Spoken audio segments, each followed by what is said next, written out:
Western culture ప్రభావము తమకు ఓ ప్రియురాలు కావాలనే కోరికను రీజన్స్ ఏమైనా తెలుగు రాష్ట్రాల్లో చాలా మంది యువత డేటింగ్ యాప్స్ వాడుతున్నారు. అయితే డేటింగ్ యాప్ ద్వారా యూత్ తమకు ఇష్టమైన లైఫ్ పార్ట్నర్ను సెట్ చేసుకుంటున్నారు, లేదంటే లివింగ్ రిలేషన్లో కొనసాగుతున్నారు.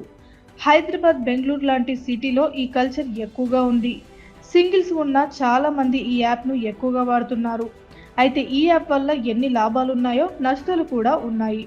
అయితే ఇటీవల చాలా మంది అబ్బాయిలు అమ్మాయిల మోజులో పడి డేటింగ్ యాప్స్ ఇన్స్టాల్ చేస్తున్నారు.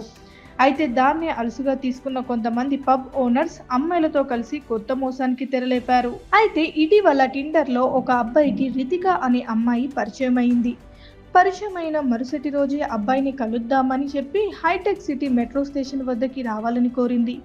తర్వాత రోజు ఇద్దరు మెట్రో స్టేషన్ వద్ద కలుసుకున్నారు. అయితే ఆ అమ్మాయి పక్కన ఉన్న గ్యాలరియా మాల్లోని మోస్ట్ క్లబ్కి వెళ్దామని అతడిని అడిగింది. అందుకు అంగీకరించిన అతడు అలాగే తనని తీసుకువెళ్ళాడు. అతడిని క్లబ్లోకి తీసుకువెళ్లిన ఆమె తీయని మాటలు చెప్పి ఖరీదైన మద్యం ఆర్డర్ చేసింది. 40,505 బిల్ చేసింది. మోసపోయిన అబ్బాయి తర్వాత అనుమానం వచ్చి క్లబ్ యొక్క గూగుల్ రివ్యూస్ చూడగా, ఇలాగే మోసపోయిన వేరే యూజర్ రాసిన రివ్యూ చూడగా క్లబ్ వాళ్ళు అమ్మాయిలతో కలిసి చేస్తున్న మోసాన్ని అర్థం చేసుకున్నాడు. ఇలాగే ఆ అమ్మాయి మరియు పబ్ చేతిలో చాలా మంది మోసపోయి 20,000 నుండి 40,000 నష్టపోయారు. ఇంతకుముందు భారతదేశంలో పెళ్లికి ముందు అబ్బాయిలు అమ్మాయిలు అస్సలు కలుసుకునేవారు కాదు. కానీ వెస్టర్న్ సంస్కృతికి అలవాటు పడ్డాక పెళ్లికి ముందే డేటింగ్ యాప్స్ వాడేస్తూ చాలా మంది అఫైర్లు పెట్టుకుంటున్నారు. ఇప్పుడు ఏకంగా ఎక్స్ట్రా మ్యారిటల్ డేటింగ్ యాప్ అందుబాటులోకి రాగానే అందులో కూడా చేరుతూ అడ్డదారులు తొక్కుతున్నారు. పెళ్లికే అర్థం లేకుండా చేస్తున్నారు. ఒకప్పుడు ఎవరినైనా ప్రేమించాలంటే మన చుట్టూ ఉన్న వాళ్ళు, మనకు తెలిసిన వారు, మనకు కనిపించేవారు. కానీ ఇప్పుడు స్మార్ట్ ఫోన్ వచ్చాక ప్రపంచం చాలా చిన్నదైపోయింది. ఎంత చిన్నదంటే అరచేతిలో పట్టేంత. ఇక్కడే అనకాపల్లిలో ఉంటూ అమెరికాలో ఉన్న అమ్మాయితో చాటింగ్ చేయవచ్చు.